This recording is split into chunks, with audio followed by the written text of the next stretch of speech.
കൂട്ടുകാർ ചുറ്റും കൂടിയിരുന്നുള്ള പറച്ചിലുകൾ ഇഷ്ടപ്പെടുന്നവരായിരിക്കാം നാം എല്ലാവരും തന്നെ.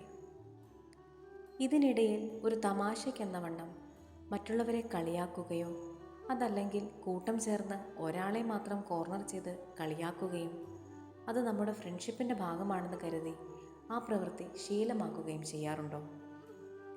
ഇതിലിപ്പോൾ എന്താണിത്ര പുതുമ എന്ന് ചിന്തിക്കാൻ വരട്ടെ. കളിയാക്കലിന് നിന്ന് തരുന്ന ആ ഒരു വ്യക്തിയെക്കുറിച്ചൊന്ന് ചിന്തിച്ചു നോക്കൂ. എല്ലാവരുടെയും ഒപ്പമായിരിക്കുമ്പോൾ നിങ്ങളോടൊപ്പം അവരും അത് എൻജോയ് ചെയ്യുന്നുവെന്ന് വരുത്തി തീർക്കുകയാവാം അവർ.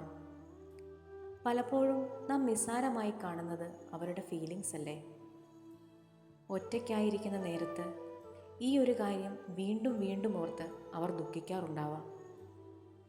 പല രാത്രികളിലും കണ്ണുനീർ വീണ് അവരുടെ തലയിണകൾ കുതിർന്നിട്ടുണ്ടാവാം. സഹായിച്ചില്ലേലും ഉപദ്രവിക്കരുത് എന്ന് കേട്ടിട്ടില്ലേ?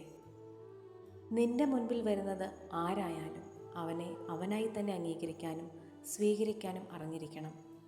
പരസ്പരം അക്സെപ്റ്റ് ചെയ്യുന്നവരായി നമുക്ക് മാറാം.